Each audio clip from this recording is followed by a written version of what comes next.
이제 오늘 본문 말씀으로 우리가 한번 들어가서 종려주일은 그러니까 예수님의 이동을 기억하는 날이죠. 바로 직전 장인 18장에서는 예수님이 삭개오를 만납니다. 여리고에서 삭개오를 만나주는데 여리고에서 예루살렘 성 안으로 입성하는 그 이동, 예수님의 이동을 기억하는 날입니다. 29절에 감람원이라 불리는 산 쪽에는 벳바게와 베다니에 가까이 가셨을 때에 제자 중 둘을 보내시며, 감람산에 있는 벳바게와 베다니라고 하는 동네에 예수님께서 가까이 이르렀을 때였습니다. 예수님은 두 제자에게 따로 불러 지시합니다. 너희는 맞은편 마을로 가라. 그리고 들어가면 아직 아무도 타보지 않은 나귀 새끼가 메어 있는 것을 보리니 풀어 끌고 오라. 우리가 잘 알고 익숙해 있는 지시 하나를 예수님께서 두 제자에게 내렸습니다. 먼저 첫 번째로 예수님은 이 십자가의 길, 이 십자가를 지시기 위해 가는 그 길의 첫 관문에서 노 터치 나귀 새끼를 선택했습니다. 아직 아무도 타보지 않는 나귀 새끼입니다. 나귀는 짐을 싣든 아니면 사람을 태우든 해야 합니다. 이게 나귀의 기능입니다. 이번 성지순례 가서 페트라라고 하는 곳에 이제 나귀를 제가 따로 보면서 한참 동안 쳐다본 적이 있는데 눈이 참 슬퍼요. 매여 있는 나귀였는데, 나귀는 여튼 짐을 싣고 이동을 하던, 또 사람을 태우고 또 운반 역할을 하던, 이것이 나귀의 쓰임입니다. 하지만 그 쓰임이 잘 발육되지 못한 새끼 나귀를 끌고 오라, 이게 주님이 지시를 내렸습니다. 사람의 손을 타지 않았습니다. 사람의 손을 타지 않고 아직 발육이 성숙되지 않아서 아무도 터치하지 않는 노터치 새끼 나귀. 예수님이 왜 이걸 타셨을까? 예수님이 지금 무엇을 하러 가시느냐? 십자가를 지시기 위해 가시는 첫 번째 길에서 보여준 행동입니다. 그러니까 나귀 새끼만 따로 떼어놓고는 사실 아무도 타보지 않는 나귀 새끼를 제대로 설명하기가 쉽지 않습니다. 자의적으로 아주 다양하게 우리가 해석할 수는 있겠지만, 가장 중요한 것은 이 새끼 나귀를 타고 가시는 전국의 목표지인 십자가입니다. 십자가가 무엇입니까? 십자가는 여러 가지로 설명할 수 있겠지만 아무도 인간이 해결할 수 없는 것을 하나님이 해결하는 것, 해결하려고 해보지도 않았고 또 해결할 수도 없고, 이거를 해결하는 것, 하나님이 해결하는 게 십자가의 자리입니다. 아직 아무도 타보지 않는 부분이 있습니까? 여러분들 각자 인생에 아직 아무도 터치하지 못하는 부분이 여러분들의 삶이 있습니까? 쓰임의 기능이 성숙될 수 없는 곳이 있습니까? 뭔가 사람들에게 요긴하게, 하나님에게 요긴하게 쓰임받고 싶은 그런 마음이 있을진데 이게 잘 되지 않는 그런 삶의 부분이 여러분들에게 있습니까? 눌려있고 잘하지 못하고 발육될 수 없는 삶의 부분이 여러분들에게 있습니까? 이번 종려주일에 그런 예수님이 바로 그곳에, 그 자리에 찾아와 주시기를 주의 이름으로 축복합니다. 전혀 생각지 못했던 곳, 나도 그냥 포기하고 넘어갔던 곳, 아예 포기하고 방관만 했던 곳, 그래서 다른 길을 찾았던 나, 저 깊숙이 감춰뒀던 곳, 그곳까지 아시고 찾아와 주신 예수 그리스도를 만나시기를 주의 이름으로 축복합니다. 주님은 찾아와 주시고 터치해 주시고, 아무도 터치하지 않았던 걸 터치해 주시고, 그리고 해결해 주시고, 침투에 들어오시고, 박두에 오시고, 찾아와 주시고, 그런 예수님을 영접하는 날, 그것이 종려주일에 담긴 첫 번째 의미입니다. 두 번째로 예수님은 또 한 가지의 지시사항을 덧붙여 놓았는데 아직 아무도 타보지 않은 새끼 나귀가 메어 있는 것을 보리니 풀어 끌고 오라. 예수님은 나귀 새끼의 매듭을 풀어서 그걸 끌고 오라 이렇게 말씀하셨습니다. 나귀는 묶여 있었습니다. 그리고 매듭이 풀어져 있지 않았습니다. 이게 바로 쓰임의 기능이 없다고 하는 표식입니다. 묶여 있다고 하는 것은 번번이 그것으로 인해서 발목이 잡힌다는 겁니다. 백날 뛰어봤자 한계가 정해져 있습니다. 묶여 있으면 아무리 나가려고 발버둥 쳐봤자 분명한 한계가 그어져 있습니다. 우리들은 무엇에 묶여 있지는 않습니까? 주님께서 해결해 주셔야 될 매듭이 혹 여러분들에게는 무엇입니까? 주님은 오늘 제자들에게 먼저 그 묶여있는 매듭을 보게 했습니다. 무엇인가 가공할 힘의 지렛대에 묶여있는 나귀 새끼처럼 거기 말뚝에 묶여 있으니까 아주 작은 반경 안에서의 바깥으로 벗어날 수 없는 그 새끼 나귀처럼 우리도 묶여있는 매듭들이 있습니다. 가장 손쉽게 생각할 수 있는 경제적인 매듭도 있을 수 있고 가정적인 매듭, 관계적인 매듭, 죄악의 매듭, 여러 가지 매듭들이 있을 수 있습니다. 주님이 그곳을 찾아와 해결해 주시기 전엔 먼저 우리로 하여금 그 매듭을 보게 합니다. 여러 가지 매듭이 있겠지만 오늘 하나님께 저를 통해서 여러분들에게 말씀하시고 싶어하는 한 가지 매듭은 생각의 매듭입니다. 물론 몸이 묶여 있는 것들도 있습니다. 아까 말씀드렸던 경제, 정치, 사회, 문화의 여러 가지 조건, 환경에 살아가는 우리들은 이 몸이 묶여 있는 것, 환경이 묶여 있는 것들이 인생에 참 많이 있습니다. 그런데 우리는 먼저 생각의 매듭이 풀어져야 됩니다. 생각의 매듭이 묶여 있으면 육신이 움직일 수가 없습니다. 이 안에는 정말 신비롭게도 이 시간에 엄청난 양의 피가 심방과 심시를 통해서 온몸을 돕니다. 문 작동한 전기를 넣지도 않았는데 이 엄청난 뼈 마디마디가 움직입니다. 이 육신의 매듭이 하나가 잘못돼도 우리는 상당한 어려움을 당하지만 이 육신도 결국 이 생각의 명령 지시에 따라서 움직입니다. 생각이 가지고 있는 방향대로 따라 살게 되어 있습니다. 생각의 매듭이 엉켜버리면, 생각의 매듭이 꽁꽁 잠겨져 있게 되면 육신도 당연히 그 생각의 지배를 받게 되어 있습니다. 로마서 8장의 성령장에서 바울은 그래서 육의 생각과 영의 생각을 구분했습니다. 영의 생각은 생명과 평안이라고 했습니다. 육의 생각은 사망이라 했습니다. 이 생각의 매듭을 성공시키는 것, 생각의 매듭을 풀어 성공시키는 것, 이건 우리 인생에 매우 중차대한 과제입니다. 많은 사람들이 육의 매듭을 풀려고 주목하지만 정작 생각의 매듭은 풀려고 생각하지 않습니다. 실제 이건 쉽게 풀어지지 않습니다. 생각의 매듭이 묶여 있으면 육신의 움직임도 심각한 제약을 갖게 됩니다. 거기에 매번 번번이 발목이 잡힙니다.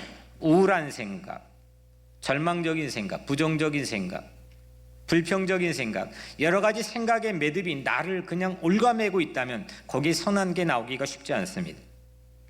생각이 묶이면 심지어 영혼도 묶입니다. 그거를 매듭을 가서 보고 풀어서 끌고 주님 앞에 오는 것, 이게 종려주일에 주님이 그려놓으신 묘사된 풍경입니다. 오늘 여러분들 각자의 삶이 생각의 매듭을 보고 그 생각의 매듭을 풀어서 주님 앞으로 끌고 오시기를 축복합니다. 예수님 말씀합니다. 만일 누가 너에게 어찌하여 푸느냐 묻거든 말하기를 주가 쓰시겠다 하라. 아직 아무도 사용할 수 없는 겁니다. 아직 아무도 사용해보지 못한 겁니다. 그거를 주님이 사용하겠다 하십니다. 여기에는 엄청난 체인지가 일어납니다. 인간의 불필요를 주님의 필요로 바꿔주시는 겁니다. 이게 바로 기독교의 신비입니다. 기독교는 하나님이 인간의 필요를 먼저 늘 주목하는 신앙을 가지고 있습니다. 그러니까 우리의 니드, 우리의 필요를 신이 먼저 주목합니다. 그거를 우리는 은혜라고 부릅니다. 창조부터 그랬습니다. 인간이 필요한 모든 것을 완벽하게 에덴에 만들어 놨습니다. 인간이 필요한 것을 만들어 놓은 겁니다. 구원도 그렇습니다. 우리를 죄와 억압에서 해방시켰습니다. 죽음의 두려움에서 풀어줬습니다. 이거 전부 다 우리의 니드입니다. 우리의 절박하고 절절한 니드, 필요입니다. 창조나 구원이나 전부 다 신이 인간의 필요를 채워준 겁니다. 하나님은 우리 필요를 먼저 알고 보고 채워주시는 분인 줄로 믿습니다. 우리가 하나님의 필요를 반면에 채울 기회가 많이 있지 않습니다. 사실 이 문장 자체도 좀 어불성설이고 좀 맞지 않는 것 같습니다. 하나님의 필요가 있다면 그게 하나님일까? 하나님은 우리가 뭘 필요를 채워줘야 될까? 하나님 뭐가 부족할까? 그런 찬스가 많지 않습니다. 우리가 무엇을 많이 하는 것 같지만, 하나님을 위해서도 뭐 여러 가지 많이 하는 것 같지만, 깊게 들어가 보면 저나 여러분들이나 그것조차 결국 내 필요를 위해 하는 경우가 적지 않을 때가 있습니다. 심지어 예배를 드릴 때도 오늘 찬양은 하나님의 영광을 향해 때리는 건데 그것도 그냥 내 마음의 평안 이렇게 변질되어 버렸습니다. 하나님을 위해서, 하나님의 니들을 위해서 우리가 뭘 할 수 있는가? 하나님은 실제로 우리에게 뭘 요구했는가? 사실은 솔직히 펼쳐놓고 보면 우리가 하나님의 필요를 채울 기회는 매우 희박하고 희소합니다.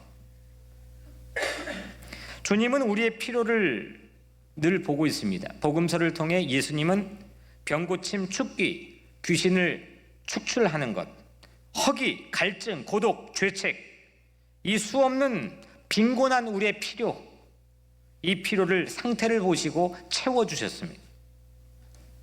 그런데 종려주일의 남다른 은혜는 우리가 주님의 필요를 채울 기회를 얻게 된다는 겁니다.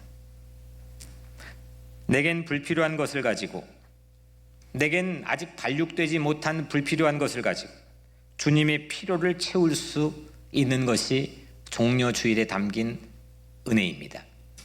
오늘 혹 우리 각자의 삶의 자신도, 또 내게 있는 것도, 또 내게 있는 모든 것들도 혹 아직 발육되지 못하고 성숙되지 못하고 심지어는 불필요한 것까지도 주님께서는 주님의 필요한 것으로 바꾸어 주시는 줄로 믿습니다.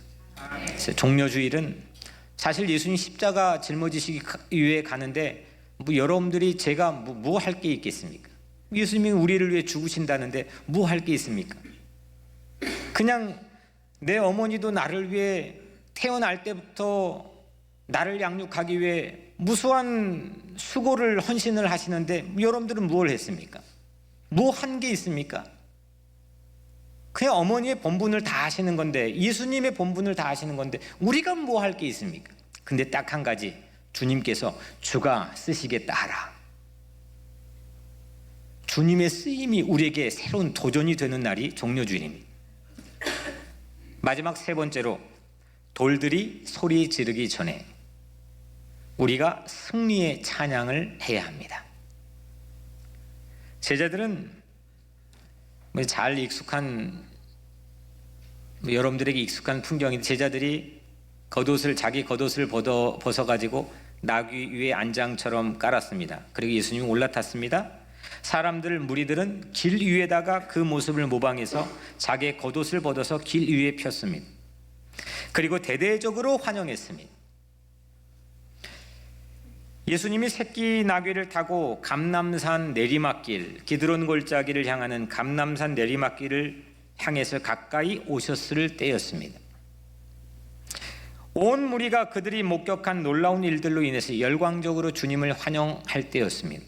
찬송하리로다, 주의 이름으로 오시는 왕이여 하늘에는 평화요 가장 높은 곳에는 영광이로다.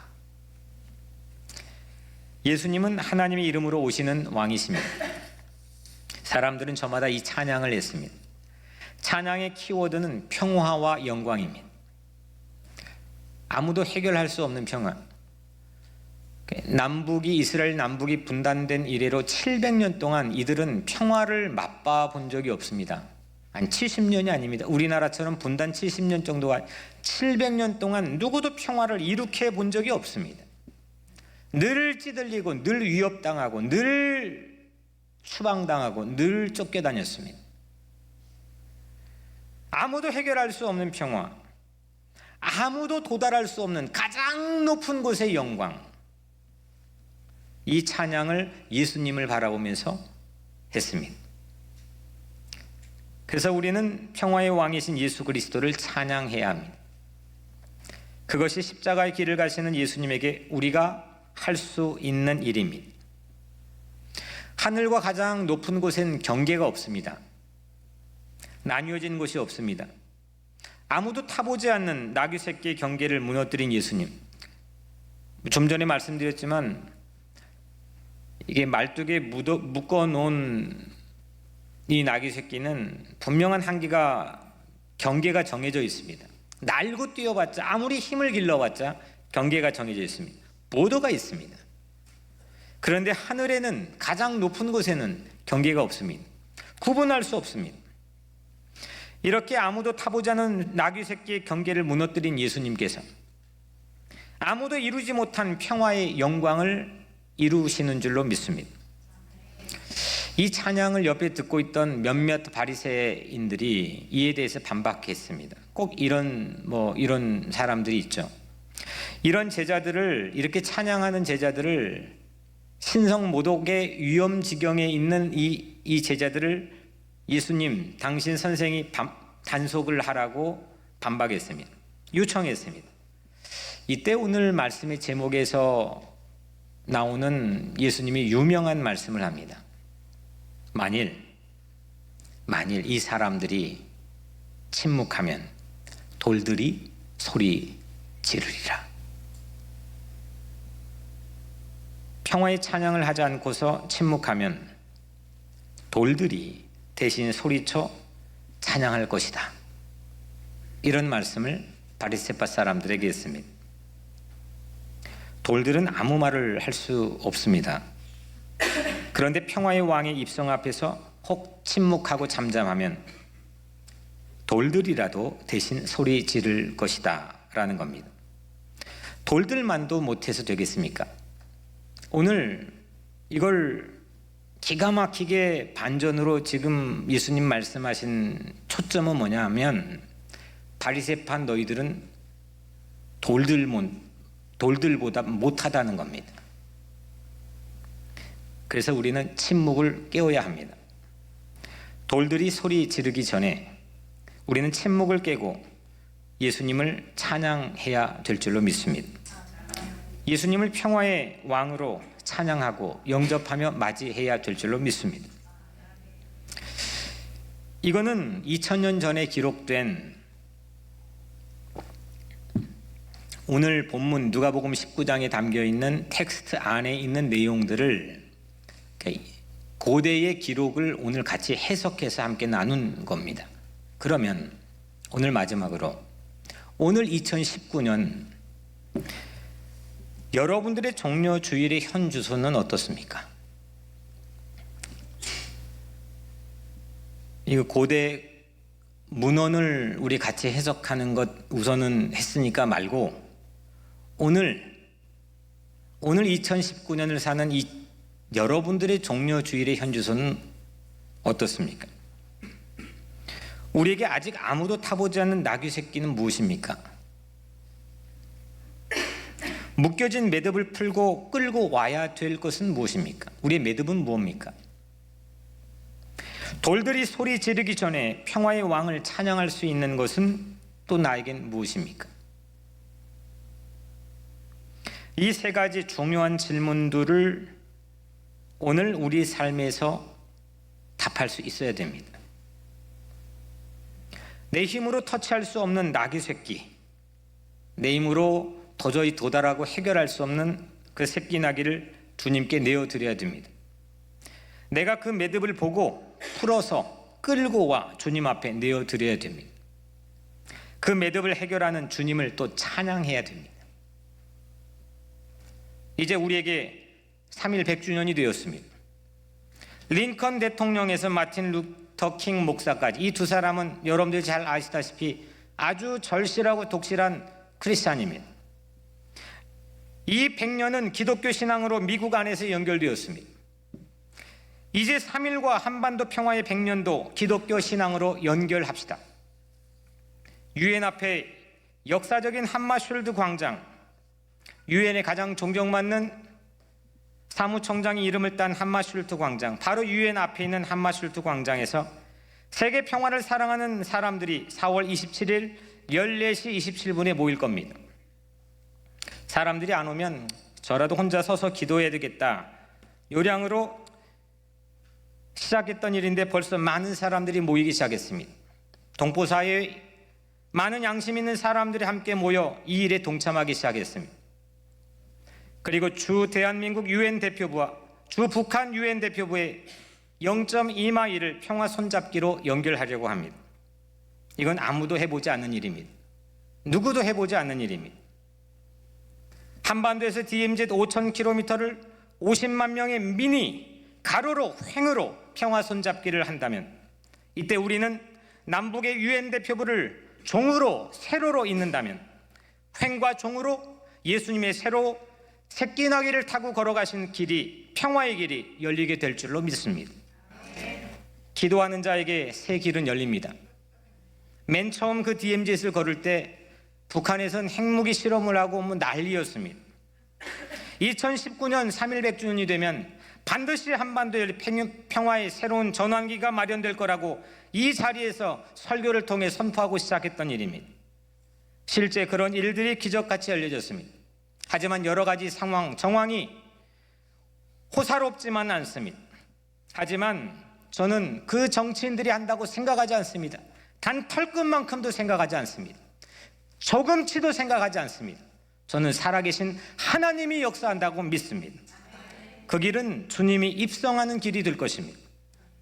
민족의 부활은 평화입니다. 민족의 부활은 경제일 수도 있습니다. 하지만 저는 목격했습니다.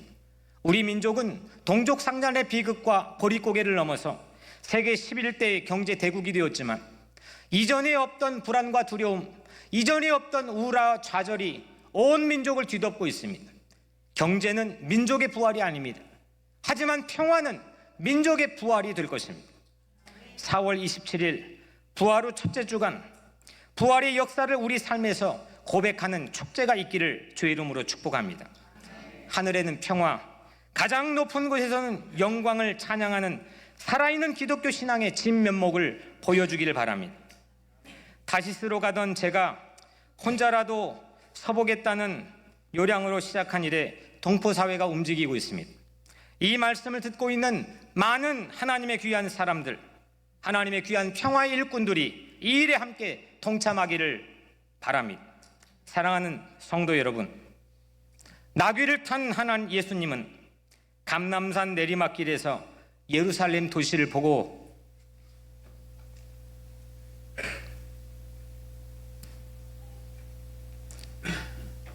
울었습니다.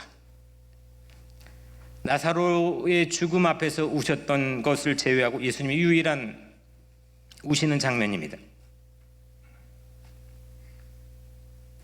잠시 후면 회파되어 멸망당하고 아녀자가 유린당하며 아이들이 살육당하는 이 엄청난 광경을 예견한 오늘 우리 읽은 말씀의 뒷부분에 나와 있지만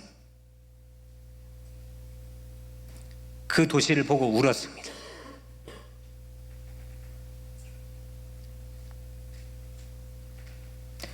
그 눈물은 긍휼이고 사랑이고 연민입니다. 이제 우리 안에도 그 사랑의 눈물이 회복되기를 바랍니다. 우리는 그 주님의 눈물을 통해 구원받은 하나님의 자녀들입니다. 우리 민족에게 아무도 타보지 않는 나귀 새끼는 DMZ 분단의 악이 있는 자리, 그 묶인 매듭을 풀어 예수님께로 끌고 옵시다. 내 풀리지 않는 수많은 생각의 매듭도 풀어서 주님 앞에 내어드립시다. 이때 돌들이 소리 지르기 전에 우리는 평화와 영광의 찬양을 예수님께 내어드리게 될 것입니다.